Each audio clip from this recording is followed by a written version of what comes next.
A single father, two jobs, one impossible battle. Maddox Randy made a choice that night, the wrong choice, or maybe the right one. He still doesn't know. 3 days. That's all he had left before a judge would decide if he deserved to keep his daughter. 3 days before the system could rip Alice from his arms and hand her to a woman who had already walked away once. 3 days to prove that love mattered more than square footage, that showing up mattered more than showing off. But right now, none of that mattered. Right now, he was just trying to get home. 16 hours of work, 2 shifts back to back. His body ached. His eyes burned. The only thing keeping him awake was the thought of Alice curled up on that old couch waiting for her daddy to walk through the door. Then the storm hit. Rain hammering the windshield like fists, lightning tearing the sky apart, visibility down to nothing. He just wanted to hold his little girl, remind himself why he was grinding his bones to dust every single day. That's when he saw them. 2 girls standing in the rain beside a car that cost more than he would make in 5 years. Stranded, scared, waving for help. He should have kept driving. A black man stopping for 2 white girls on a dark road in the middle of nowhere. He knew the risk. He knew how that story usually ended. But something in their faces, that helpless, desperate look, reminded him of Alice. So he stopped. What he didn't know, what he couldn't have known, was that those twin girls had a father. A powerful father. A father who would walk into a courtroom in 72 hours, sit behind a bench, and hold Maddox's entire future in his hands. Sometimes the people you help end up being the ones who save you. Before we continue, let us know in the comments section where in the world you're tuning in from. We love seeing how far our stories reach. And if this story speaks to you, don't forget to like, share, and subscribe. The rain hammered against the windows of the small apartment on the 3rd floor of a building that had seen better days. Inside, 7-year-old Alice Randy sat on the worn couch, her legs tucked beneath her, watching the door. Mrs. Patterson, the elderly neighbor who watched Alice whenever Maddox worked late, sat in the armchair knitting. She had been doing this for almost 2 years now, never asking for more than a home-cooked meal in return. She understood what it meant to struggle. On the coffee table lay an envelope that Alice had found in the mail earlier that day. The return address read, Morrison and Associates Attorneys at Law. Alice had opened it even though she knew she should not have. Inside were words she did not fully understand. Living condition assessment, primary custody evaluation, scheduled home visit. But she understood enough. Mrs. Patterson, Alice said quietly, her eyes still fixed on the door. If Daddy is too poor, will the court take me away? The old woman's hands stopped moving. She looked at the child, at those big brown eyes carrying a weight no 7-year-old should bear. Your daddy loves you more than anything in this world, Mrs. Patterson said carefully. And love is not something money can buy. Alice nodded, but she did not look convinced. She picked up the drawing she had been working on all evening, a family portrait with only 2 figures, a tall man with dark skin, holding hands with a little girl. No mother, no big house, just the 2 of them standing under a yellow sun. She added a small heart between them and set the drawing aside. Miles away, Maddox Randy gripped the steering wheel of his 15-year-old sedan, fighting to keep his eyes open. The wipers slashed back and forth frantically, barely keeping up with the downpour. His body ached from 16 hours of work, 8 hours as a night security guard at a warehouse, followed by another 8 loading trucks at a distribution center. 2 jobs, 7 days a week, and still barely enough to keep the lights on. His phone buzzed. A voicemail from David Morrison, his court-appointed lawyer. Maddox pressed play and held the phone to his ear. Maddox, it's David. Listen, the hearing has been moved up to Monday. That's 3 days from now. The judge assigned to your case is Harold Whitmore. He's been on the family court bench for decades. Fair reputation, but strict. Very strict. You need to be prepared. Call me back when you can. Maddox deleted the message and tossed the phone onto the passenger seat. Harold Whitmore. He had never heard the name before, but it already felt like a verdict waiting to happen. A judge with years of experience deciding whether a black man working 2 minimum-wage jobs deserved to keep his daughter. He already knew how that story usually ended. The rain intensified, reducing visibility to almost nothing. Maddox slowed down, scanning the road ahead. All he wanted was to get home to hold Alice to read her a bedtime story, even though she was probably already asleep. These small rituals were everything to him. They were proof that despite everything the world threw at him, he was still her father. That was when he saw it. A luxury SUV sat on the shoulder of the road hazard lights, blinking through the curtain of rain. 2 figures stood beside it, hunched against the storm. Maddox's foot hovered over the brake. Every instinct told him to keep driving.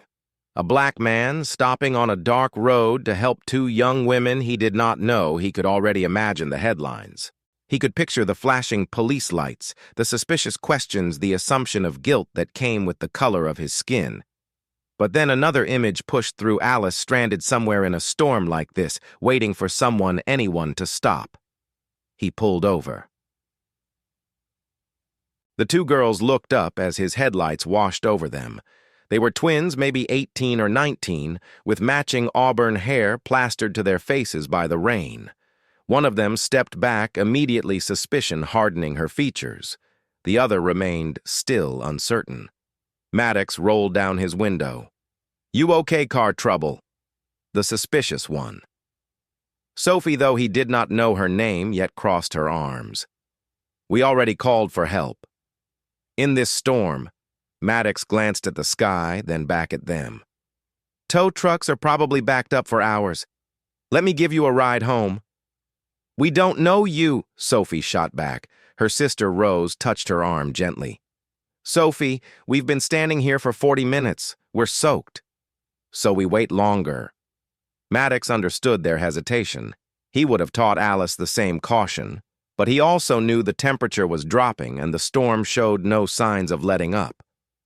"Look," he said quietly, "I have a 7-year-old daughter at home. She's waiting for me right now. I'm not trying to cause any trouble. I just saw you stranded and thought about what I'd want someone to do if it was her out here." Something shifted in Rose's expression. She looked at her sister, then back at Maddox. "Okay," Rose said. "Thank you." Sophie glared at her but said nothing as they climbed into the back seat. The interior of Maddox's car was clean, but worn, cracked leather seats, patched with tape a dashboard that flickered when the heater ran too long. The smell of old coffee lingered in the air. Rose gave him an address, and Maddox plugged it into his phone. 20 minutes in the opposite direction from home. 20 more minutes before he could see Alice. He did not complain. The sisters sat in silence for the first few minutes, dripping onto the seats. Sophie stared out the window, her jaw tight. Rose fidgeted with her phone, watching the screen light up with an incoming call. The name on the screen read, "Dad." She declined it. Sophie let out a bitter laugh. "What do you want to bet he's not even calling himself?" Probably had his secretary check in to make sure we're not dead in a ditch somewhere. Rose did not respond, but her grip on the phone tightened. Maddox kept his eyes on the road, saying nothing. It was not his place to ask, but Sophie, it seemed, wanted to talk. "Our father is a judge," she said suddenly, her voice sharp with resentment. "Spends his whole life judging other people, deciding who's guilty, who's innocent, who deserves what. But he's never once showed up when we needed him. Not once." Rose sighed. "Sophie, please." "What, it's true." Sophie leaned forward, addressing Maddox directly. "You want to know why we were out there? We were driving back from our grandmother's funeral. Our father couldn't make it. Work obligations," he said. "We couldn't stand being in that house another minute, surrounded by relatives making excuses for him, so we left. And now here we are, stranded in a storm, and the only person who stopped to help is a complete stranger." Maddox absorbed this quietly. He thought about all the bedtime stories he had read to Alice, all the school plays he had attended, despite exhaustion, all the times he had chosen her over sleep, over rest, over himself. "I'm sorry for your loss," he said finally. Sophie snorted and sat back. Rose, however, studied Maddox through the rearview mirror. "You said you have a daughter," Rose said. "What's her name?"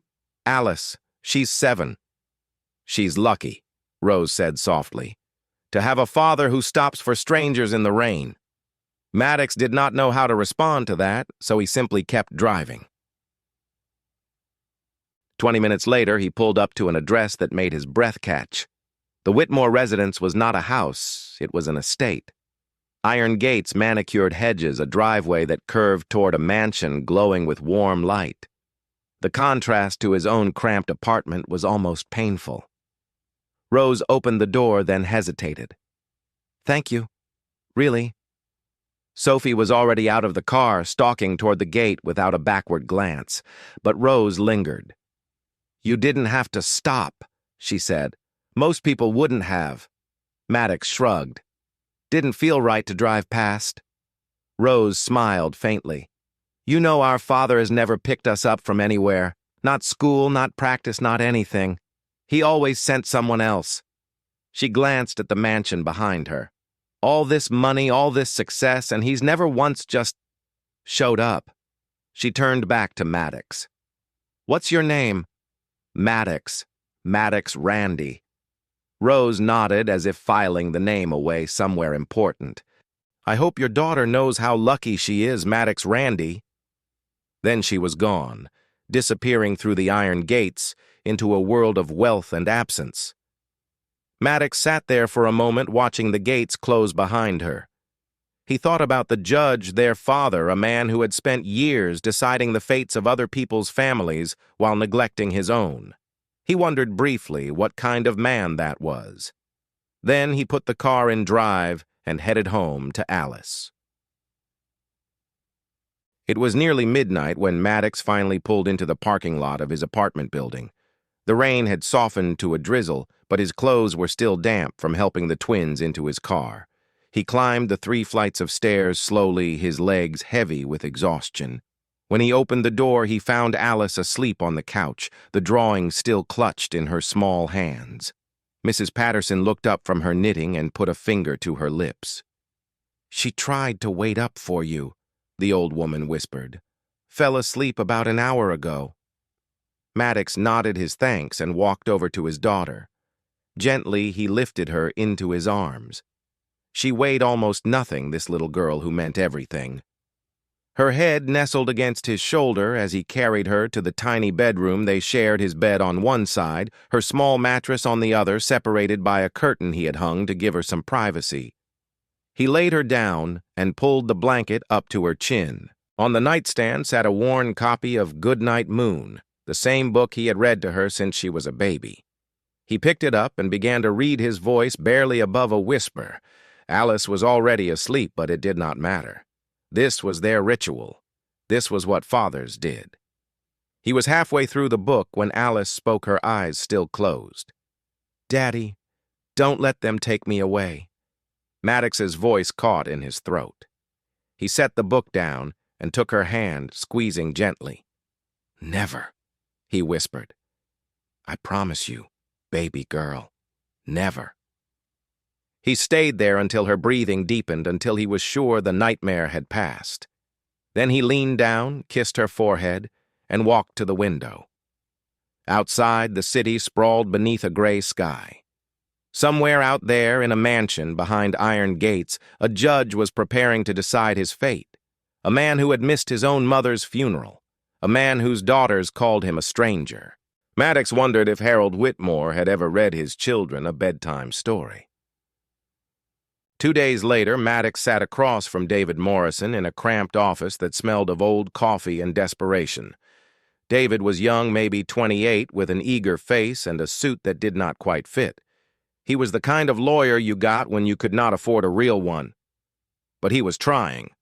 Maddox could see that much. "Here's what we're up against," David said, spreading papers across his desk. "Monica's legal team has submitted a report claiming your living conditions are unsuitable for a child. They're arguing that your apartment is too small, your work schedule is too unpredictable, and you lack a support system. Maddox felt his stomach tighten. That's not true.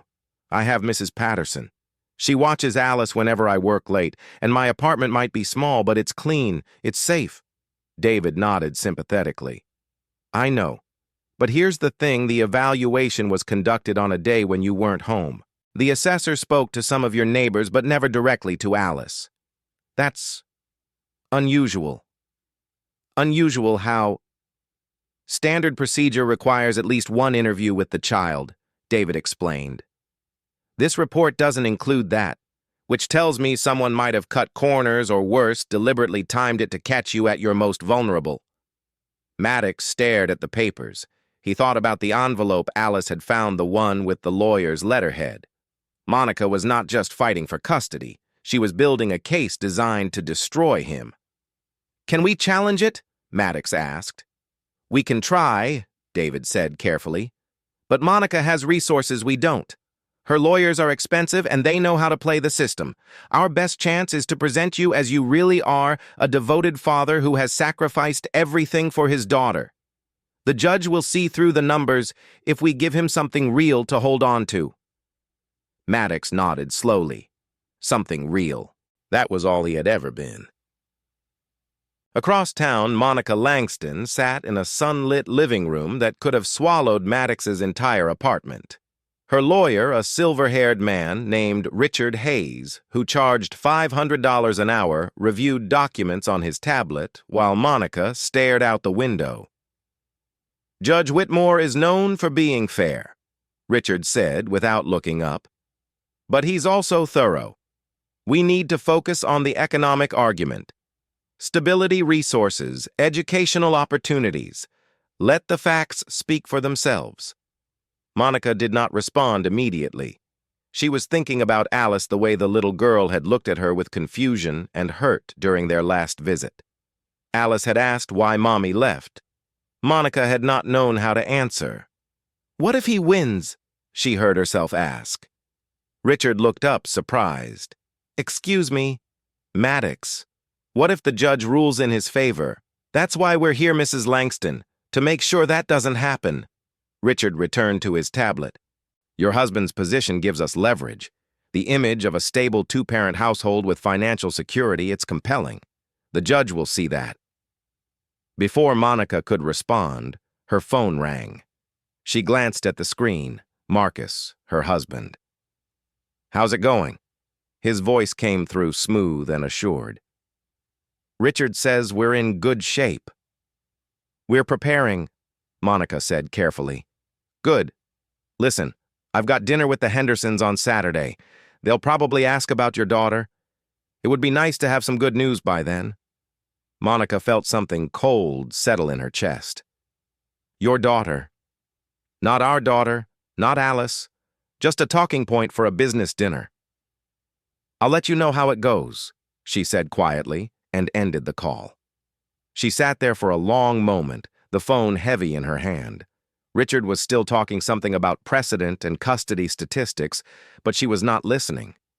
She was thinking about a cramped apartment where a man who worked 2 jobs still found time to read bedtime stories. Monday arrived with the weight of a verdict.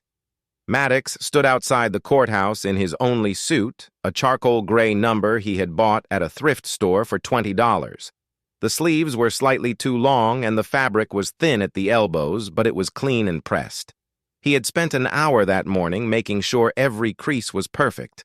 Alice had wanted to come inside, but the court did not allow children in custody hearings.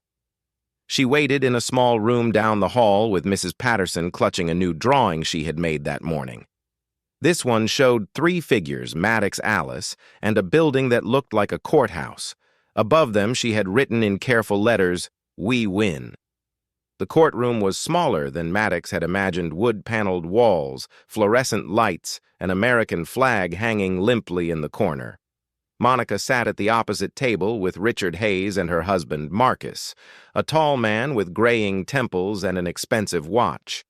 They looked like they belonged here. Maddox felt like an intruder.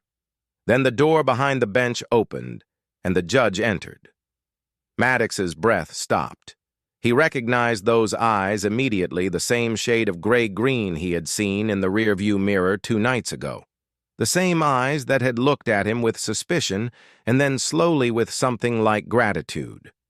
Judge Harold Whitmore was the father of the twins he had helped in the storm. The judge took his seat and opened the case file. His expression was neutral, professional, but when his gaze fell on the name Maddox Randy, something flickered across his face, a moment of recognition quickly suppressed. He knew. Maddox's heart pounded. He did not know if this was a blessing or a curse.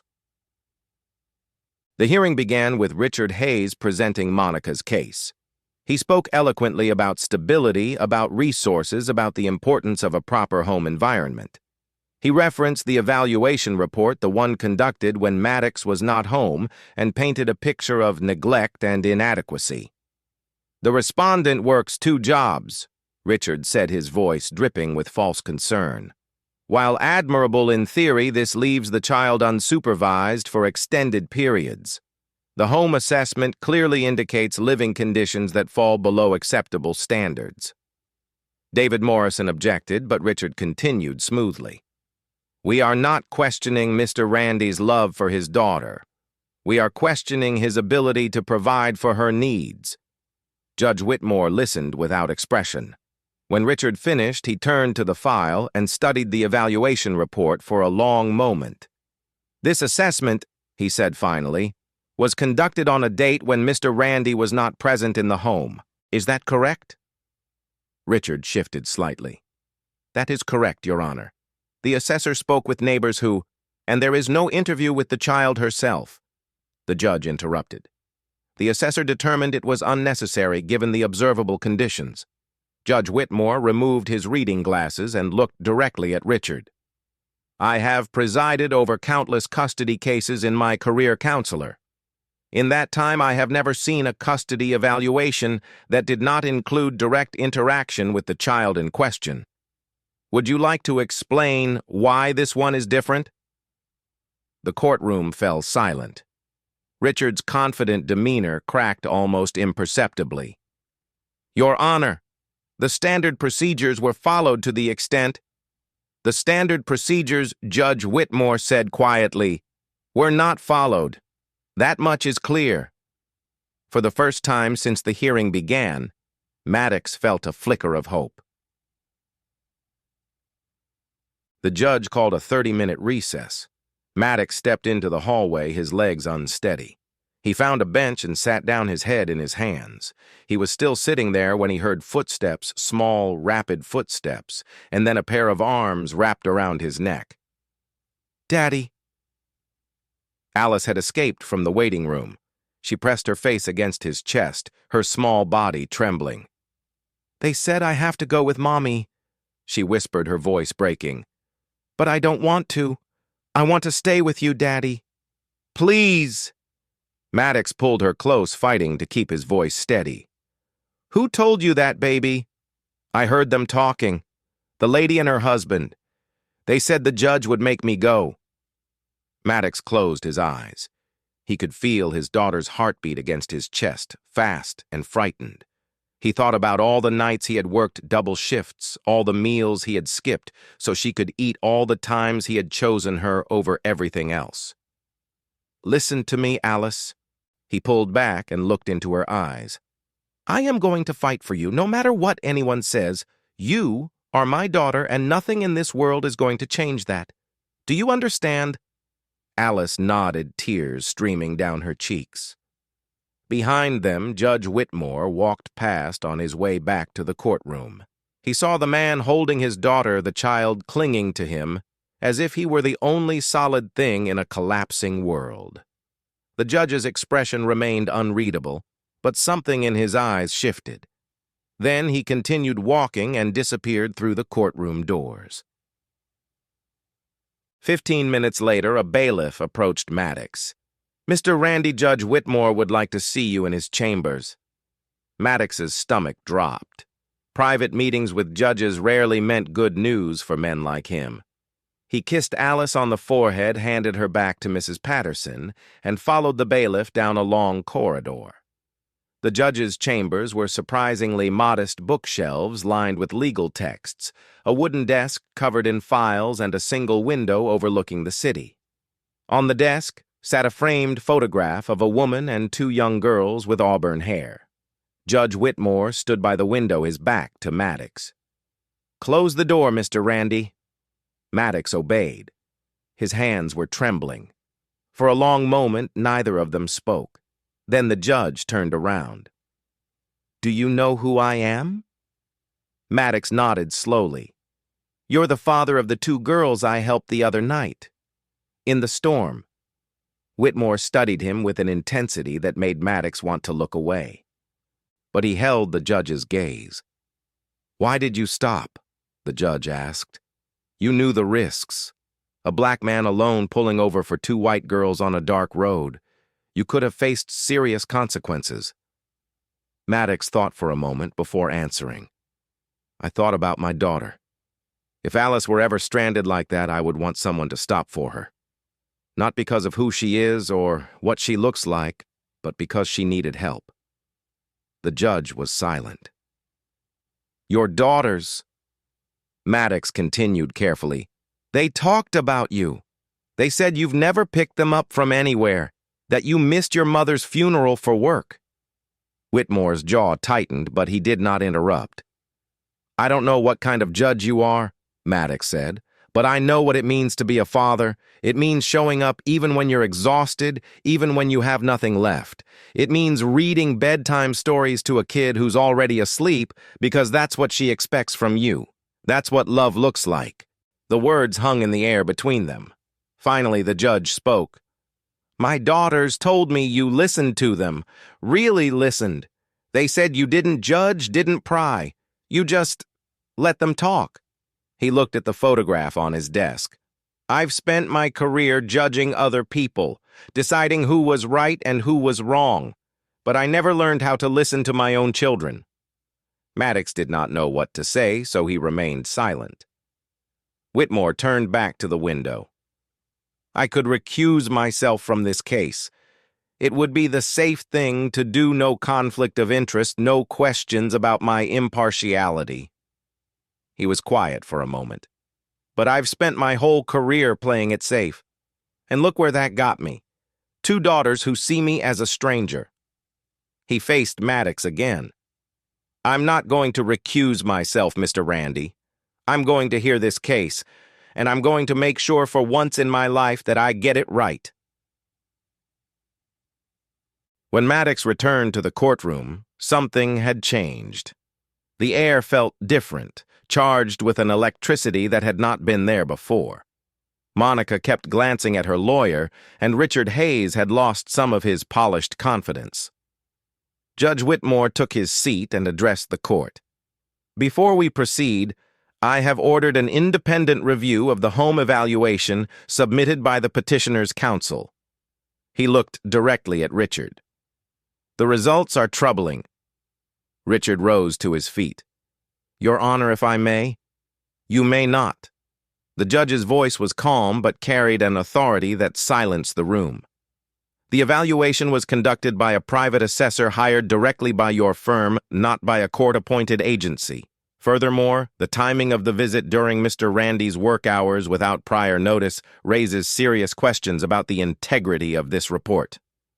Monica's face went pale. She turned to Richard, but he was already shuffling through his papers, searching for a response that did not exist. "This court does not take kindly to manipulation," Judge Whitmore continued. "The purpose of custody proceedings is to determine what is best for the child, not to construct a narrative that serves one party's interests." At that moment, the courtroom doors opened. Sophie and Rose Whitmore stepped inside. Maddox recognized them immediately, the same auburn hair, the same gray-green eyes. That morning, the twins had seen their father's court schedule on his desk, while looking for him to continue a conversation they had started the night before, the first real conversation they had attempted in years. When they saw the name Maddox Randy listed for the custody hearing, they knew they had to be there. Sophie walked with purpose, her expression unreadable. Rose followed close behind her gaze, scanning the room until it landed on Maddox. Judge Whitmore's composure faltered for just a moment. He had not expected his daughters to be here. Sophie approached the bench and spoke without waiting for permission. "Your Honor, I know this is irregular, but I believe I have something relevant to say about this case." Richard objected immediately. "Your Honor, this is highly inappropriate. These individuals have no standing in this matter." The judge raised his hand. "Counselor, I'll decide what's appropriate in my courtroom." He looked at his daughter, really looked at her perhaps for the first time in years. "You may speak." Sophie turned to face the room. Her eyes moved from Monica to Maddox and finally to her father. "I grew up in a house with everything money could buy," she began. "Private schools, vacations abroad, a closet full of clothes I never wore. But I didn't have a father. Not really. He was always working, always judging other people's lives while ignoring his own." The courtroom was absolutely silent. "2 nights ago, my sister and I were stranded on the side of the road in a storm. Our car broke down and we had no one to call because the one person who should have been there for us never was." Sophie's voice wavered slightly, but she pushed through. "A stranger stopped to help us. A man driving an old car wearing clothes that had seen better days. He didn't know who we were. He didn't ask for anything. He just saw 2 people who needed help and he stopped." She pointed at Maddox. "That man is sitting right there. His name is Maddox Randy. And in the 20 minutes he spent driving us home, he showed us more genuine kindness than our father has shown in 19 years. Rose stepped forward, her voice softer but equally steady. "He told us about his daughter, about how much he loved her. You could hear it in his voice, the way he talked about reading her bedtime stories, about wanting to be there for her no matter what. He didn't have money or a big house, but he had something more important." She looked at her father. "He had presence. He showed up. And that's something you never learned how to do." Judge Whitmore sat motionless, his hands gripping the edge of the bench. For his entire career, he had built a reputation on composure, on the ability to remain detached from the emotions swirling through his courtroom. But this was different. These were his daughters, speaking truths he had spent a lifetime avoiding. He cleared his throat. "Thank you, Sophie. Rose, please take a seat." The twins moved to the back of the courtroom. Sophie did not look at her father again, but Rose glanced back once before sitting down. Judge Whitmore shuffled the papers before him, though he was not really reading them. The courtroom waited. Finally, he spoke. "In the matter of custody regarding the minor child, Alice Randy, this court has heard testimony from both parties and has reviewed all submitted evidence, including the questionable evaluation report provided by the petitioner." He removed his glasses and set them on the bench. "The law requires me to determine what is in the best interest of the child. That determination cannot be reduced to square footage or bank account balances. It cannot be measured by the size of a house or the cost of a lawyer." His gaze moved to Maddox. "Mr. Randy works 2 jobs. He lives in a modest apartment. By conventional metrics, he would appear to be at a disadvantage in these proceedings." The judge's voice grew quieter but somehow more powerful. "But this court has observed something that no evaluation report can capture. I have seen a father who, despite exhaustion and limited resources, has never once failed to show up for his daughter. A man who reads bedtime stories to a sleeping child because that is what love looks like." He turned to Monica. "Mrs. Langston, I do not doubt that you care for your daughter, but the methods employed by your legal team to secure an advantage in this case are deeply troubling. The fabricated urgency, the selective timing, the failure to conduct a proper interview with the child, these actions speak to priorities that do not align with Alice's well-being." Monica lowered her eyes. Marcus reached for her hand, but she pulled away. "It is the ruling of this court that primary custody of Alice Randy shall remain with her father, Maddox Randy." Maddox's vision blurred. He gripped the edge of the table, his breath coming in short gasps. It was over. He had won. Across the aisle, Monica stood abruptly. For a moment it seemed like she would protest, demand an appeal, accuse the judge of bias. But then she looked through the glass window that separated the courtroom from the hallway. Alice was there, pressed against the glass, her small face lit up with hope. Mrs. Patterson stood behind her, one hand on the child's shoulder. Monica saw the way Alice's eyes searched for Maddox, the way her whole body leaned toward the courtroom door, desperate to reach her father. And Monica understood, perhaps for the first time, that this had never been about winning. It had been about a little girl who loved her daddy more than anything in the world. She sat down slowly. She did not say a word. Outside the courthouse, Maddox dropped to his knees and opened his arms. Alice ran into them, nearly knocking him over with the force of her embrace. "Did we win, Daddy?" she asked, her voice muffled against his chest. Maddox held her tight, tears streaming down his face. "No, baby girl. We won. Together." Alice pulled back and looked at him with those big brown eyes that had seen too much worry for someone so young. But right now, in this moment, they held nothing but joy. "I knew it," she whispered. "I knew you would fight for me." Maddox kissed the top of her head. "Always, baby. Always." In his chambers, Judge Harold Whitmore stood by the window watching Maddox and Alice walk away. The father held his daughter's hand, and the little girl skipped beside him, her laughter floating up through the afternoon air. The door opened behind him. He did not need to turn around to know who it was. Sophie and Rose entered quietly. For a long moment, the three of them stood in silence, father and daughters separated by years of absence and resentment. Finally, Whitmore spoke. "I owe you both an apology.